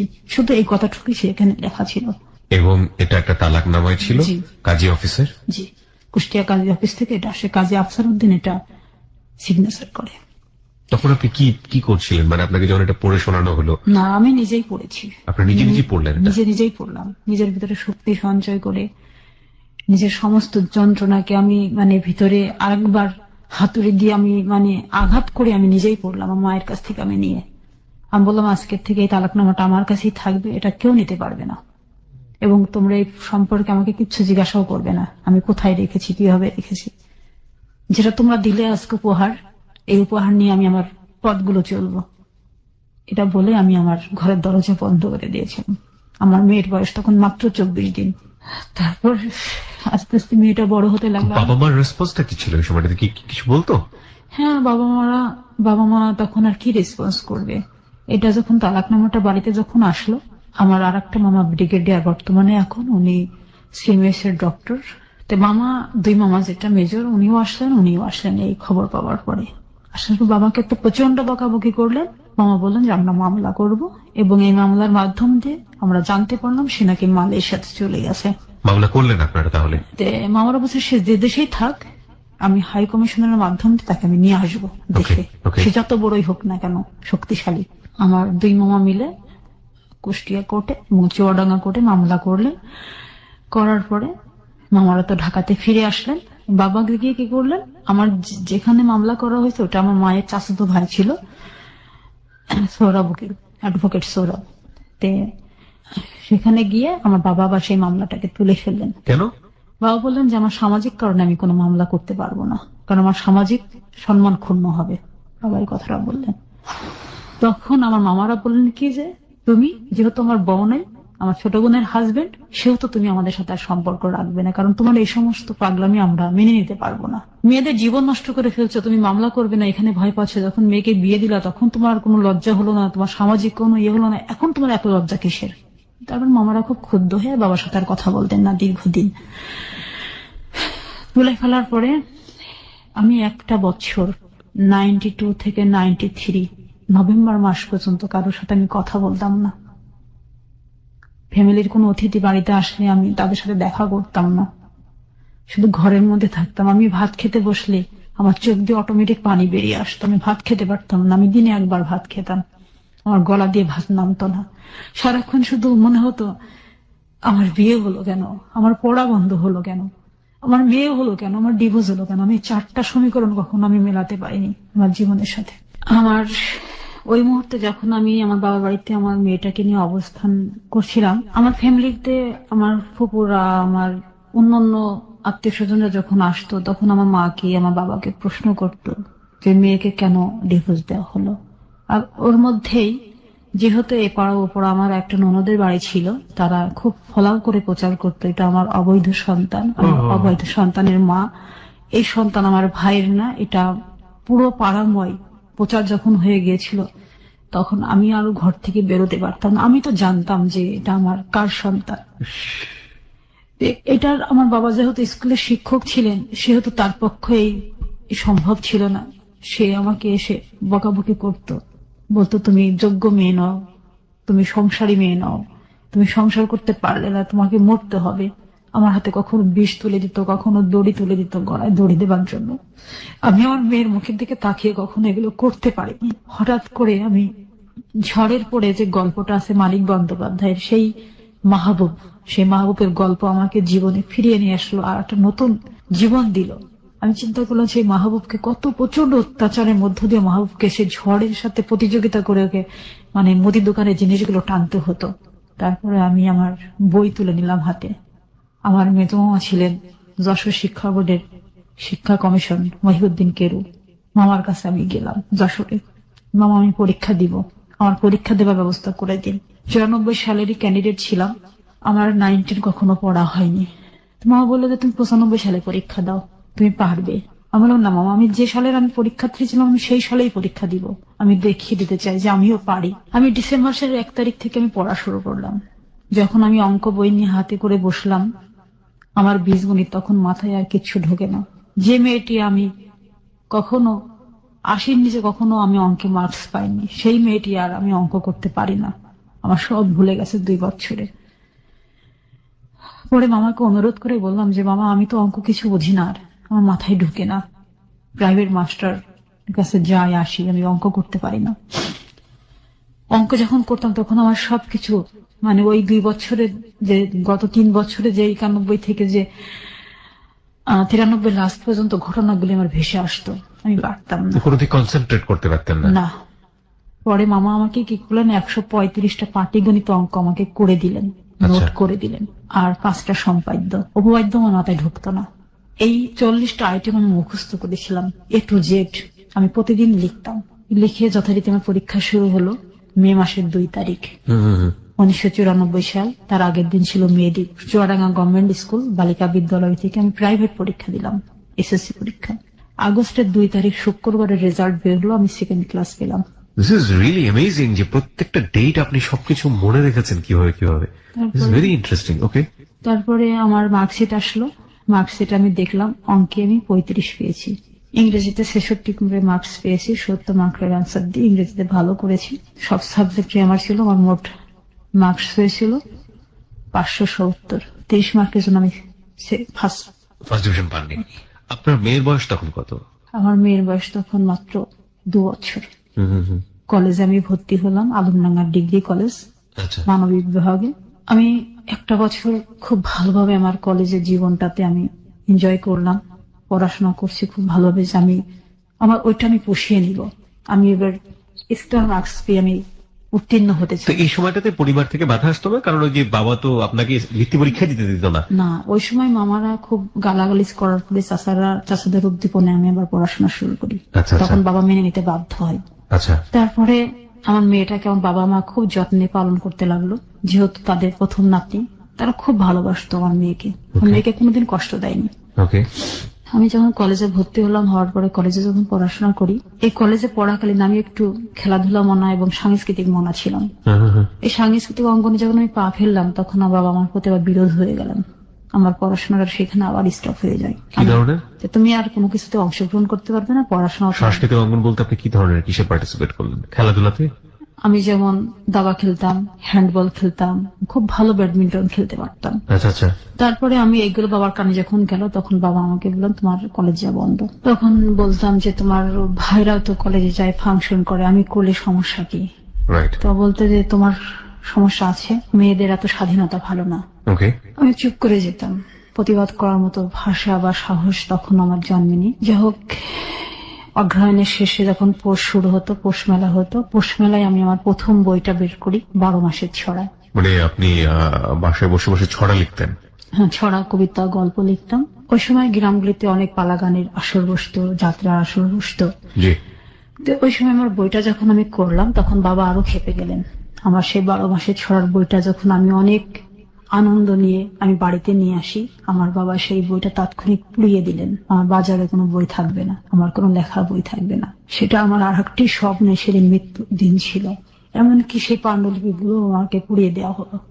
সেই পাণ্ডুলিপি আমি আর জন্ম নিতে পারিনি। প্রথম বইয়ের মৃত্যু আমার এভাবে হলো, তারপর আমার জিদ জন্ম হলো ভিতরে। আমি একদিন লিখিয়ে হব, আমার বই আসবে বাজারে, এটা আমি দেখাবো। এটারও একটা অন্যতম কারণ ছিল আমার পড়া বন্ধ হবার। 94 থেকে 99 পর্যন্ত আমি আর ইন্টারের বই হাতে করতে পারিনি, কলেজে যেতে পারিনি। আমাকে ঘর কেন্দ্রিক করা হলো, আমার মেয়েটাকে আমার কাছ থেকে নিয়ে নেওয়া হলো। আমার মেয়েকে আমি দুধ খাওয়াতে পারতাম না, আমার মেয়েকে বুকে নিয়ে আমি ঘুমাতে পারতাম না। আমার বাবা মা একটা কথাই বলতো, তুমি ব্যর্থ, তোমার কোনো কিছুর যোগ্যতা নেই, তুমি মানুষ হিসাবে ব্যর্থ, তোমার মরে যাওয়াই ভালো। প্রতিবার ঈদ আসতো বাড়িতে, সব ভাই বোন ঈদের কাপড় পেত। আমার স্বামী ছিল না বিধে আমি কোনোদিন নতুন ঈদের কাপড় পাইনি। দীর্ঘ 5 বছর আমি কাটিয়েছি পুরানো জামা পরে। আমার বাবার সামর্থ্য ছিল, সব ছিল, তারপর আমাকে দেওয়া হয়নি। শুধু আমি সংসার করতে পারিনি এই জন্য, শুধু আমি স্বামীকে ধরে রাখতে পারিনি এই জন্য। এটাই ছিল সবচেয়ে বড় অপরাধ আমার। এভাবে যখন 99 পর্যন্ত আমার জীবন থেকে চলে গেল 5টি বছর, তখন আমি ইচ্ছা করে আমি সাদা থান পড়তাম আমার দাদির কাছ থেকে। আমার সাদা দাদির সেই থান নিয়ে আমি 5 বছর থান পরে আমি কাটিয়েছি। এটা পড়ার আর একটা কারণ ছিল, আমার ছোট বোন যেটা ইমিডিয়েটলি ছিল সেটা ঝিনেদায় বিয়ে হয়েছে।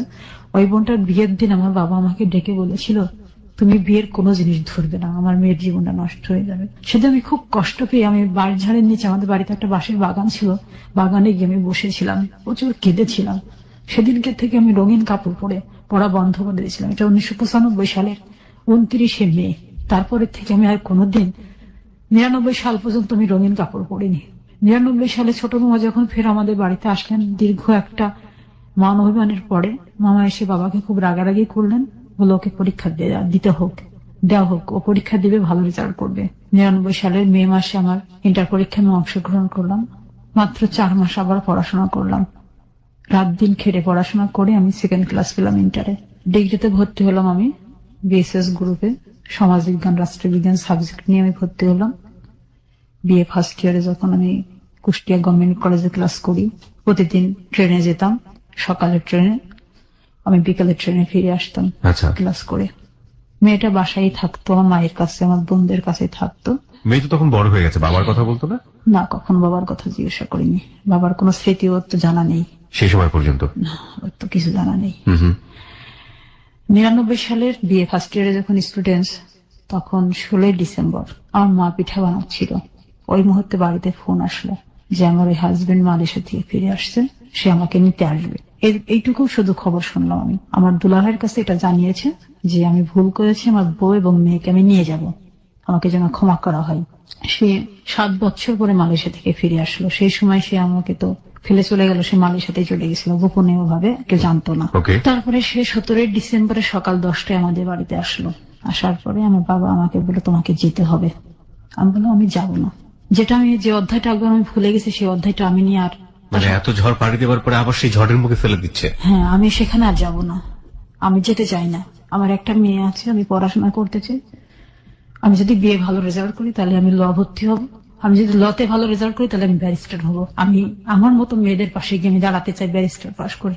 এটা আমার পরের স্বপ্ন আমি গেঁথে নিয়েছিলাম মনের ভিতরে, এবং সেই মন্ত্রটা নিয়ে আমি কাজ করছিলেন। হ্যাঁ, কাজ করছিলাম। তারপরে সকাল 10টা থেকে প্রায় বিকেল 4টা পর্যন্ত অনেক আলোচনা, অনেক মিটিং হলো বাড়িতে। আমাকে কেউ রাজি করাতে পারে না, ফ্যামিলির।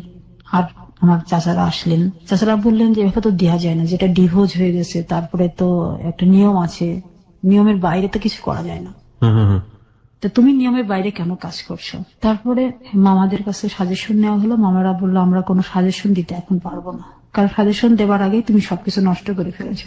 আমাদের কাছে সাজেশন নিলে এখন লাভ হবে না, আর আমরা এর মধ্যে থাকতেও চাই না। আচ্ছা, যেহেতু তুমি মামলাটা সেই সময় তুলে ফেলেছিলে, পুনরাবৃত্তি একটা একই ঘটনার ঘটুক এটা আমরা চাই না। ঢাকার থেকে তারা জানিয়ে দিল, তারা কেউ গেল না। ওকে।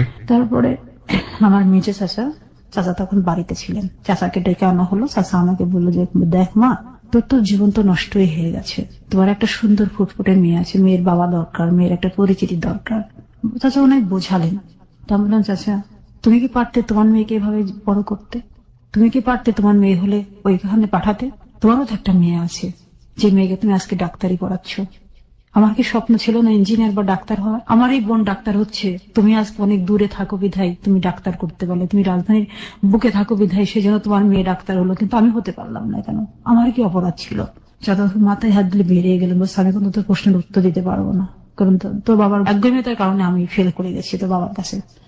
চাচা তখন রাগ করে, বাবার সাথে রাগ করে চলে গেলেন, বলছে তুই আমাকে আর ডাকবি না। রাত্রি 10টা বেজে গেছে, শীতের রাত। পরে বাবা আমাকে ঘরে ডেকে নিয়ে গিয়ে বললেন যে তুমি যদি আজকে এখান থেকে না যাও তোমার মেয়েকে নিয়ে, তাহলে তোমাকে আত্মহত্যা করতে হবে, তোমাকে আমি আর রাখতে পারবো না আমার বাড়িতে। কারণ তোমার মেয়ের এই যে যারোর সন্তান, তোমার মেয়ে যে অবৈধ সন্তান, এই কথা আমি শুনতে পারি না। আর তখন আমি বাধ্য হলাম যেতে। আমার ওই আবার নতুন করে আমার কাবিননামা তৈরি হলো। সেই কাবিননামাতে আমাকে ফের দেখানো হলো আমি, এটাই আমার প্রথম বিয়ে। আগের একটা কাবিননামা আছে, সেখানেও আমার প্রথম বিয়ে, সেই একটা তারিখের 1991 সালের। আবার সেই 1999 সালে ফিরে এসে আমাকে আবার সেই একই হাজবেন্ড, একই ঠিকানা, আবার একই কাবিননামা, আমার প্রথম কাবিননামা, কিন্তু মাঝখানে একটা সন্তান। এটা নিয়ে আমাকে আবার ফিরে যেতে হলো সেই হাজবেন্ডের বাড়িতে। আবার ফিরে গেলাম সংসারে, এবং সেই রাত্রে সে আমাকে তার আসল রূপ দেখালো। সে বলল আমি তোমাকে শুধু ইউজ করার জন্য বিয়ে করেছিলাম, সংসার করার জন্য না। এই ধরনের কথা সে আপনাকে বললো? হ্যাঁ, বললো। তখন আমার আর কিছু করার নেই। সে আমাকে একটা কথা বললো, তুমি পড়াশোনা করতে পারবে না, তোমার পড়া বন্ধ। আমি কলেজে যেতাম বলে সে সারাশি দিয়ে আমার এই যে দাঁতগুলো তুলে ফেলে। My goodness. এই দাঁতগুলো তুলে ফেলাম যাতে কথা বলতে না পারি, পড়তে না পারি। এগুলো সে বাসার মধ্যে করেছে? জি। তখন শুরু হলো আমার জীবনের অত্যাচার। আপনার মেয়ে এগুলো দেখেনি? মেয়ে জানতো না এগুলো? ছোট মেয়ে? আমার বড় মেয়েটা, সেই মেয়েটা কখনো বাবার সাথে কথা বলতে পারেনি, বাবার আদর কখনো আমার মেয়ে পাইনি। সারা শীতে দাঁত তুলে ফেললো মানে এটা কিভাবে করলো সে? আমি পড়াশোনা করতাম বিধায় তাই। প্রচন্ড অত্যাচার করতো, প্রচন্ড মারধর করতো। বাড়ির আর লোকজন এগুলো দেখতো না?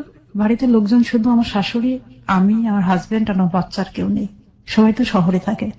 গ্রামের বাড়িতে অনেক বড় বাড়ি, 3.5 বিঘার উপরে বাড়ি।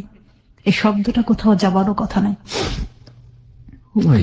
দরজা বন্ধ করে দিয়ে আমার এদিকে দাঁতগুলো নেই। এগুলো সব টান দিয়ে তুলে ফেলতো? প্রথম ভাঙতো হাতুড়ি দিয়ে, এগুলো ফুলে আমার এরকম হয়ে গেছিল সেই সময়। তারপরে এই যে হাতের আঙুল, এটা বাড়িয়ে আমি লিখতাম বলে হাতের আঙুল ব্যাকা করে দিচ্ছে মেরে। ওই 17 ডিসেম্বরে যেদিন শ্বশুরবাড়ি গেলাম, তারপরে আমি 4 দিন পরে আমি প্রথম কলেজে যাই শ্বশুরবাড়ি থেকে। ওখানে তো কাছে শ্বশুরবাড়ি, আমি বাসে কলেজে যেতাম। মেয়েকে আমার শাশুড়ির কাছে রেখে দিতাম। আমার শাশুড়ি বললো ওর অনুমতি ছাড়া তুমি কলেজে যাচ্ছ, তোমার তো সমস্যা হতে পারে। আচ্ছা। ও তো খুবই রেগে যেতে পারে। 1-2 দিন পরে তোমরা আবার এক জায়গায় হলা, তোমরা খুব সুন্দর একটা সংসার বা পড়াশোনা বা নাইবা করলা, করছো তো, ইন্টার পাস তো করছো, ডিগ্রি পাস না করলে কি হবে তোমার? তুমি তা চাকরি করবে না। তা বললাম যে মা, আমি ভরসা আর কোনো কিছুতেই পাই না। এখন আমার একটা ভরসা, আমাকে শিক্ষা অর্জন করতে হবে, আমাকে আমার এডুকেশনটা আমাকে ফুলফিল করতে হবে। আমি এই লক্ষ্যে এগিয়ে যেতে চাই, যাতে পরবর্তীতে যেন আমি সব ঝড় সামলাতে পারি। আমাকে সেভাবে তৈরি হতে হবে, আমার নিজে থেকে নিজেকে তৈরি করতে হবে। আমি এই বলে আমি চলে যাই কলেজে। যেদিন প্রথম কলেজ থেকে ফিরে আসলাম সেদিনই আমার প্রথম প্রচন্ড মারধর। সেদিনকে দাঁত তুলেছিল পরে। আচ্ছা। প্রচন্ড মারধর করেছিল, আমার বই ছিঁড়ে ফেলেছিল, যে বইগুলি আমি আমার কলেজে যে বইগুলো আমি নিয়ে এসেছিলাম এটা আগুন দিয়ে পুড়িয়ে ফেলার পরে আমি ফের নতুন করে কিনি।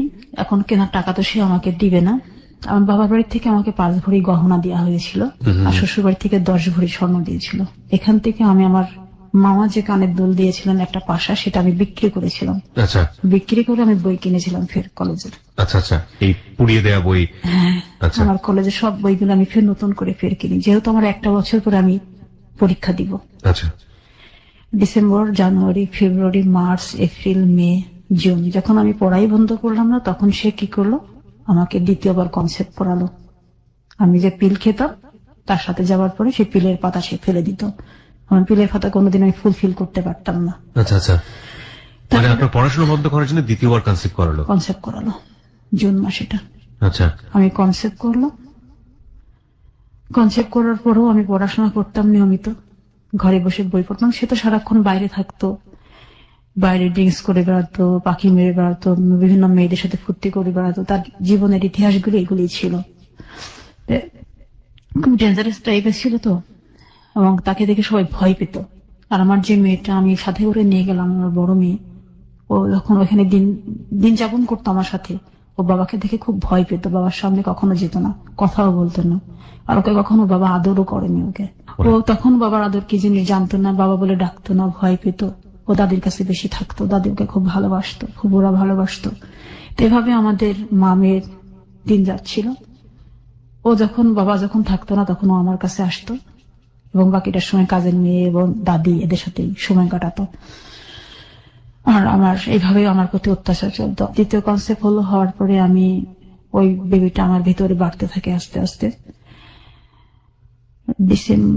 জুন থেকে এটা মার্চ, প্রায় 8 মাসের কাছাকাছি যখন আমার গর্ভে বাচ্চা, তখন আমার বিয়ে পরীক্ষা শুরু হলো মার্চে। বিয়ে ফাইনাল পরীক্ষা। আমি সেই 8 মাসের গর্ভে বাচ্চা নিয়ে আমি পরীক্ষা দিতে যেতাম। আমি পরীক্ষায় অংশগ্রহণ করলাম, বিয়ে পরীক্ষাতে। বিয়ে পরীক্ষা যখন অংশগ্রহণ করি, তখন এর মাঝখানে তোমার 2-3টা দাঁত তো অলরেডি চলেই গেছে প্রচন্ড অত্যাচারে। আমি পড়তাম যাতে কথা বলতে না পারি। আমাকে বলতো, যদি দাঁত না থাকলে পড়াশোনা করবে কিভাবে, তো দাঁতই রাখবো না, এভাবে সে বলতো, আর মারতো আমাকে ধরে। তারপরে যখন আমার বিয়ে ফাইনাল পরীক্ষা যখন সামনে আসলো, তখন তো আমি দ্বিতীয় সন্তান আমার গর্ভে, সন্তানও বড় হচ্ছে, এদিকে গুটি গুটি পা আমার পরীক্ষাও এগিয়ে আসছে। আমার টেনশন, আমাকে পরীক্ষা ভালো রেজাল্ট করতে হবে। তো আমি ওইভাবে পড়াশোনা করতাম। যখন আমার সামনে বই দেখতো তখন আমাকে মারধর করতো প্রচুর। যখন আমি পরীক্ষাতে ফর্ম ফিল আপ করার জন্য আমি রেডি, ওই সময় আমার আগের 2 সার্টিফিকেট, এসএসসি এবং ইন্টারের সার্টিফিকেট ছিঁড়ে ফেলে, সেই টুকরো টুকরো করে ফেলে। সেটা আমি পুড়িয়ে ফেলবে যখন, তখন আমার শাশুড়ি পুড়িয়ে ফেলার আগে এসে নিয়ে চলে যায়। পরে ওটা আমি আর একটা কাগজে জোড়া দিয়ে সেই ছেঁড়া কপি এখন আমি টেনে নিয়ে বেড়াচ্ছি, সেই ছেঁড়া কপি আপনার কাছে। প্রিয় শ্রোতা, আমরা কিছু নিদর্শন উনি নিয়ে এসছেন। মাই গুডনেস, একটু আমাকে দিবেন? ওহ গড, প্রত্যেকটা ছেঁড়া, এবং এটা আপনি অবস্থায় জোড়া দিয়ে লেমিনেটিং করেছেন না? নিচে একটা পাতা দিয়ে আপনি আটা দিয়ে লাগিয়েছেন। এটা মানুষ কতটা অসহায়, আজকের এই জীবনের গল্প না শুনলে আমি ঠিক বুঝতে পারতাম না। ওনার সার্টিফিকেট গুলো আমার 2 হাতে 2টা সার্টিফিকেট। 1994 সালের মাধ্যমিক স্কুল সার্টিফিকেট পরীক্ষায় সমাজ বিজ্ঞান শাখায় 2য় বিভাগে উত্তীর্ণ হয়েছে। বাহ, এখানে উনি যশোর বিভাগ থেকে পরীক্ষা দিয়েছেন, সেটাও উল্লেখ আছে। এখানেও উনি হায়ার সেকেন্ডারি স্কুল সার্টিফিকেট, এটা ইংলিশে, প্রত্যেকটা টুকরো টুকরো করে ছেঁড়া, এবং উনি নিচে কাগজ দিয়ে আঠা দিয়ে লাগিয়ে পরবর্তীতে লেমিনেটিং করেছেন। বলুন তারপরে আমি পরীক্ষাতে অংশগ্রহণ করবই, আমার এটা প্রতিজ্ঞা, দৃঢ় প্রতিজ্ঞা। পরীক্ষা অংশগ্রহণ করলাম। ইংলিশ বাংলা পরীক্ষা দুটো আমি খুব ভালো দিলাম। Degree final? জি, ডিগ্রি ফাইনাল। আমার মেয়ে আমার গর্ভে, ছোট মেয়ে, 8 মাস তখন চলে, আর 1 মাস পরে আমার ডেলিভারি। পরীক্ষা শেষ করতে পারবো কিনা জানি না, যেহেতু তার লং টাইমে পরীক্ষাটা বাস তাওয়াক্কাল তো আল্লাহ, আপনি দিয়ে যাচ্ছেন। দিয়ে যাচ্ছি। ওকে। আমার সমাজবিজ্ঞান যখন ফার্স্ট পার্ট পরীক্ষা দেওয়া হয়ে গেল, সেকেন্ড পার্ট পরীক্ষার সামনে 7 দিন পরে আমি সমাজবিজ্ঞানের সেকেন্ড পার্ট বই নিয়ে আমি ঘরে বসে পড়ছিলাম। রাত্রি তখন 10টা বাজে। উনি ফিরে আসলেন। ফিরে এসে আমার হাতে বই দেখার পর, বাড়িতে আমার শাশুড়িও ছিলেন না, উনি চিটাগং গিয়েছিলেন, তো বাড়িতে কেউ নাই, আমি আমার মেয়ে আর কাজের মেয়ে, আর কেউ নাই। মেয়ে তো কাজের মেয়ের সাথে ঘুমিয়ে গেছে। বাড়ি ফিরে আমার যখন দেখলো বই হাতে, তখন আমার পেটে 2টা লাথি মারলো। আমার এই ভরা পেটে আমি খাট থেকে পড়ে গেলাম। আমার মুখে ঘুষি মারলো, নাক দিয়ে রক্ত বেরিয়ে গেল। সে বেরিয়ে ঘরে তালা মেরে, গেটে তালা মেরে সে ওই রাতে বেরিয়ে যায় বাড়ির থেকে। কোথায় যায় এটা জানি না। আমি ভোর পর্যন্ত ভেবে পড়েছিলাম। আমার মেয়ে আর কাজের মেয়েটা শুধু শব্দ শুনেছিল। ও পাশের ঘরের থেকে ওরা 2 জন আসে। আসার পরে আমাকে ওই অবস্থায় দেখে, রক্ত বেরোনো দেখে ও ভয় পেয়ে যায়, কান্নাকাটি করতে থাকে। তখন ওর পাশে যে আমার চাচাতো ভাসুরা ছিল, ওরা দৌড়ে আসে, ঘেরের দরজা বন্ধ, প্রাচীর টপকিয়ে আসে, তালা ভাঙে ওই রাত্রে। তালা ভেঙে তারপরে আমাকে ডাক্তারখানায় নিয়ে যায়। আমি অ্যাডমিট হই। 4 দিন আমি হাঁটতে পারতাম না আমার পেটে লাথি মারার কারণে। পরে তহমিনা যে আমাদের ফ্যামিলির ডাক্তার, সে বলল যে বাচ্চা উল্টে গেছে, ভিতরে বাচ্চা ডিফেক্ট হয়ে গেছে। আমি আমার পরীক্ষা দিতে পারিনি। আমার হাঁটা চলা বন্ধ হয়ে গেল। ডাক্তার বলল যে তুমি পরীক্ষা চাও না জীবন চাও? তা আমি বললাম আমার পরীক্ষাটা খুব ইম্পর্টেন্ট, আমার পরীক্ষাটা আমি দিতে চাই, আমি বেডের শুয়ে হলো পরীক্ষা দিব। তুমি কি পারবে? আমি বললাম আমাকে পারতেই হবে। আমি পরীক্ষার হলে গেলাম। হলে যাবার পরে ওই পরীক্ষাটা তো আমার 7 দিন পরে ছিল, আমি দিয়ে দিলাম। পরীক্ষাটা খুব ভালো আমি দিতে পারিনি। তারপরে আমার ব্লিডিং শুরু হয়। শুরু হওয়ার পরে আমি আর যেতে পারিনি। তারপরে আমি আমার মায়ের বাড়িতে চলে আসি। আমার পরীক্ষা ওই জায়গায় স্থগিত হয়ে গেল। আমার স্বপ্নের অধার হয়ে থাকলো, আমার বিয়ে পাশ করা আরো হলো না। তারপরে আমি চাষির কাছে ট্রিটমেন্টে থাকলাম। থাকার পরে মেয়েটা 1 মাস অতিরিক্ত হয়ে গেল পেটের মধ্যে, আর ডেলিভারি আমার পেন আসে না। মেয়েটা ভিতরে মল ত্যাগ করে ফেলছে। যেখানে 9 মাসের বাচ্চা হওয়ার কথা, সেখানে 10 মাস হয়ে গেছে। ও কোন রকম মানে বেঁচে আছে ভিতরে। পরে চাষিমা 7 ঘন্টা মানে আল্ট্রাসাউন্ড রিপোর্টে ওটা 7 ঘন্টার মধ্যে যদি ডেলিভারি না হয়, মা মেয়ে দুজনাই পৃথিবী ছেড়ে চলে যাওয়ার সম্ভাবনা আছে। এই রিক্সে চাষিমা আমাকে ডেলিভারি করালেন। ডেলিভারি করানোর পরে মেয়েটা হলো আধমরা একটা মেয়ে। সেই মেয়েটা অনেক ট্রিটমেন্টের পর বেঁচে উঠলো, কিন্তু সে বেঁচে থাকাটা এখন আর বেঁচে থাকা নয়। ওই যে লাথি মারার কারণে ওর জীবনে ওর ডিফেক্ট নিয়ে যে শিশুটা খুব সুন্দরভাবে পৃথিবীতে আসতো, তার সুন্দর জীবনটা ব্যাহত হলো। আমি আবার 26 দিনের মেয়ে নিয়ে আমি আমার শ্বশুর বাড়িতে ফিরে গেলাম। যেহেতু মেয়ের স্কুল আছে, সুস্থ হয়ে ফিরে গেলাম। এই ছোট মেয়েটা বড় মেয়েটা এই নিয়ে আমি সংসার করি, সংসারে আছি। বইগুলো প্রতিদিন হাত দিতাম আর কাঁদতাম যে আমার এত যন্ত্রণার পড়াশোনা, সেই পড়াশোনাটা আমি আজকে পড়তে পারলাম না। তারপরে আমার মেয়ের বয়স তখন 13 মাস, ছোট মেয়ে। তখন ফির সে আমাকে কনসেপ্ট করালো, আবার তোমাকে কনসেপ্ট করতেই হবে। আবার আমার সন্তান আসলো, ছেলে পেটে আসলো। ছেলে পেটে আসার পরে আমি অসুস্থ হয়ে গেলাম। আমি বিছানাতে, আমি আর উঠতে পারতাম না। দিদি প্রচন্ড মারধর করতো। আমার বড় মেয়েটা এতটাই তার কাছে মানে চক্ষুশূল ছিল। 7 বছরে তো 8 বছরের মেয়েরা তো কান ফোড়ায়। আমার বড় মেয়েটা যখন কান ফোড়ালো, শখ করে ছোট ফুপুর কাছ থেকে সে কানটাকে সে বাড়িয়ে কান দিয়ে রক্তপাত করে দিয়েছিল আমার বড় মেয়ের। এমনকি মেয়েটাকেও সে কখনো রেহাই দিত না। তারপর ছেলেটাকে পেটে নিয়ে যখন আমি এভাবে আর পড়াশোনা করতে পারলাম না, আমার শ্বশুর বাড়িতে তখন খুব কষ্ট হতো। যেহেতু ওখানে ডাক্তার, গ্রামের বাড়িতে ডাক্তার অনেক দূরে, আর বাড়িতে কোনো ডাক্তার নেই, সেহেতু চাষিরা আমাকে বললো তুমি বাড়িতে চলে আসো, যে তোমাদের বাড়িতেই ডাক্তার, বাড়িতেই সবকিছু। তো বাড়িতে চলে গেলাম, থাকলাম বাড়িতেই। আমার ছেলেটা হচ্ছে 2003 সালের 7 জুলাই আমার ছেলেটা জন্ম নিল। ছেলেটা খুব সুন্দর জন্ম নিল আর কি, ভালোভাবে, কোনো সমস্যা আমার হয়নি। 12 দিনের ছেলে নিয়ে আমি ঘরে ফিরে গেলাম। জানুয়ারি মাসের 4 তারিখে আমি ছেলে কোলে নিয়ে আমি কাজ করতেছিলাম রান্নাঘরে। তো আমার কাজের মেয়েটাকে দিয়ে বললাম যে কাপড়গুলো একটু ভেজা ভেজা আছে, আমি এগুলোর একটু শুকিয়ে নিয়ে আসি চুলার থেকে। শুধু হিটারে দিয়েও হচ্ছে না, আয়রন করে হচ্ছে না, তো এই বাচ্চাটাকে নিয়ে আমি আসতেছি। তখন রাত্রি 8:30 বাজে। আচ্ছা, আমার মেয়েটার টিচার এসে তখন মেয়েটাকে পড়াচ্ছে, বড় মেয়েটাকে। তারপরে আমার গায়ে আগুন লেগে গেল। আগুন লেগে গেল মানে? চুলার থেকে আগুন লাগলো আমার গায়ে। আচ্ছা। আমার শরীরের অর্ধেক অংশ পুড়ে গেল।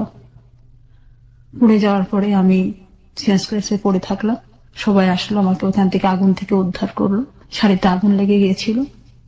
লেগে যাওয়ার পরে ওই রাত্রে আমাকে ডাক্তারখানায় অ্যাডমিট করা হলো।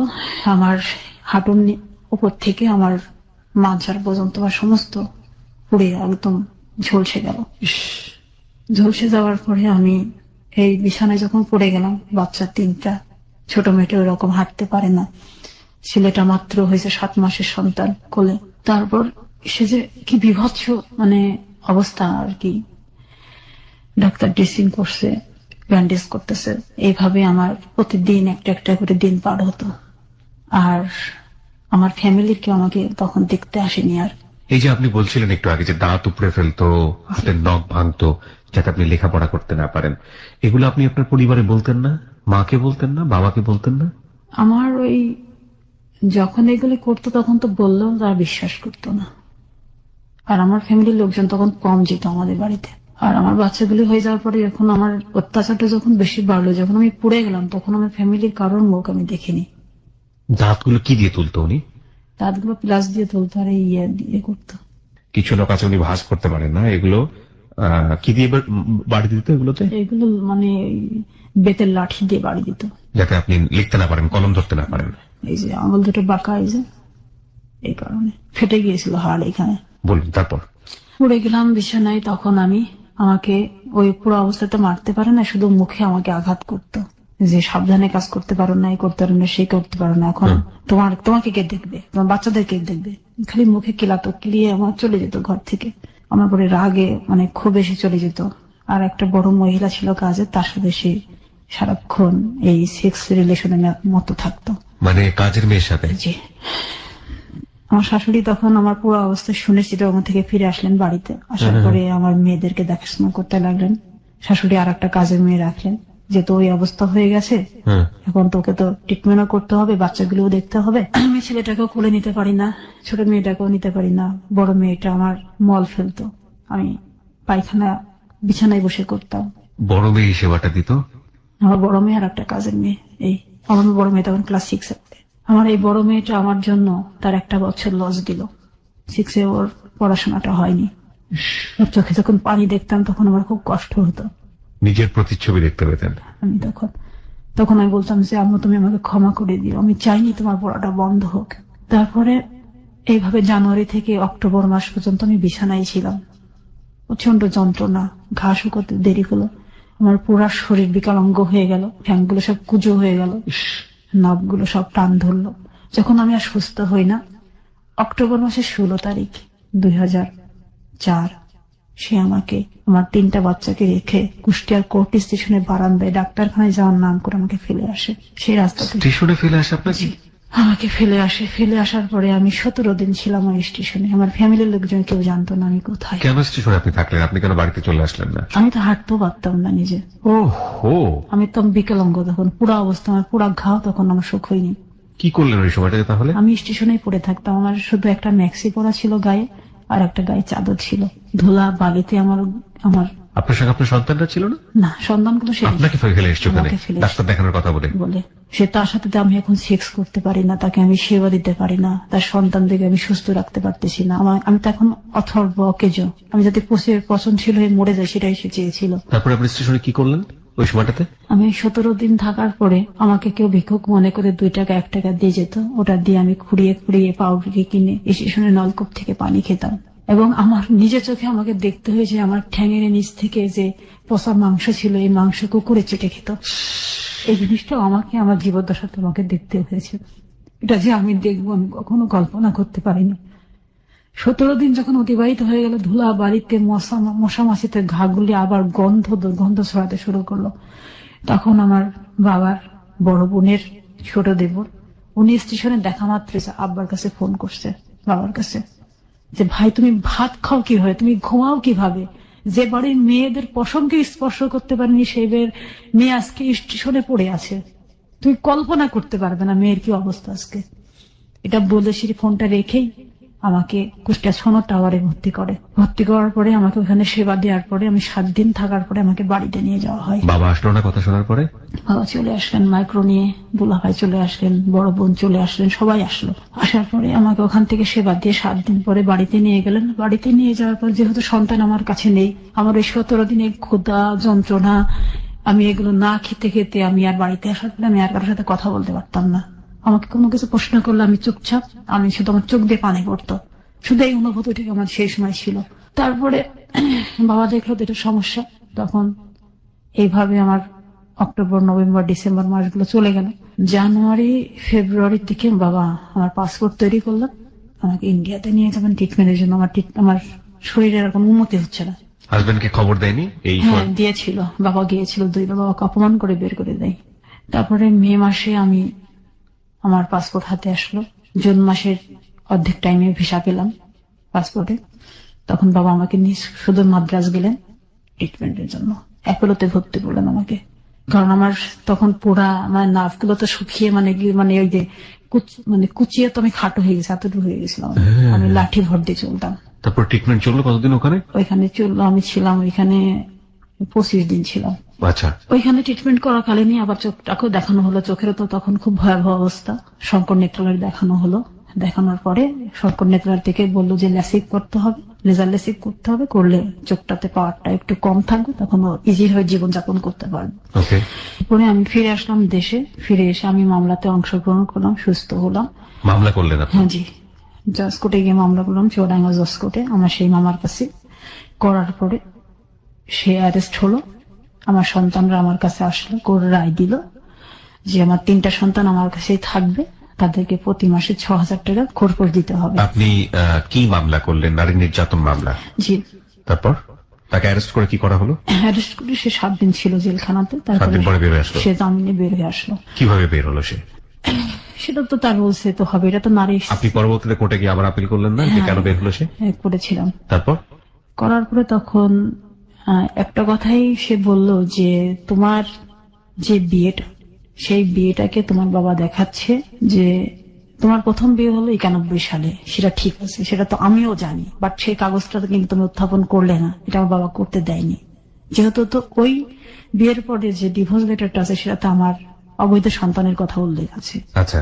সেই বিয়েটাকে আবার নতুন করে আমি যখন দেখালাম যে আমার প্রথম বিয়ে, দ্বিতীয় বিয়েটাও যখন দেখাচ্ছে প্রথম, তাহলে বাচ্চাটা আসলো কোথা থেকে? এটা একটা বিশাল একটা প্রশ্ন আইনের কাছে। এই ফাঁকের কারণে সে জটলা তৈরি করে সেখান থেকে বের হয়ে গেল। কতবার যে আজকে আমার গা শিউরে উঠেছে স্টোরি শুনতে গিয়ে। মানে মানব জন্ম বৃথা বলে একটা শব্দ আছে, কিছু বলার নাই। এখন পর্যন্ত আমার কাছে মনে হয়েছে এটা একটা বৃথা জন্ম।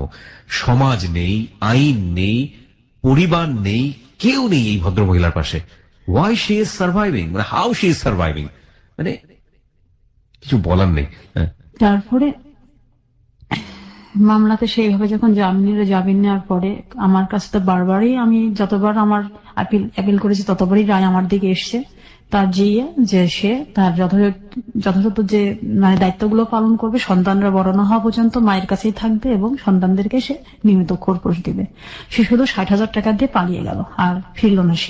সে আর কোন মামলার মানে হিয়ারিং এ দেশের বাইরে চলে গেল। কি দেশের বাইরে আবার চলে যায়? ওকে।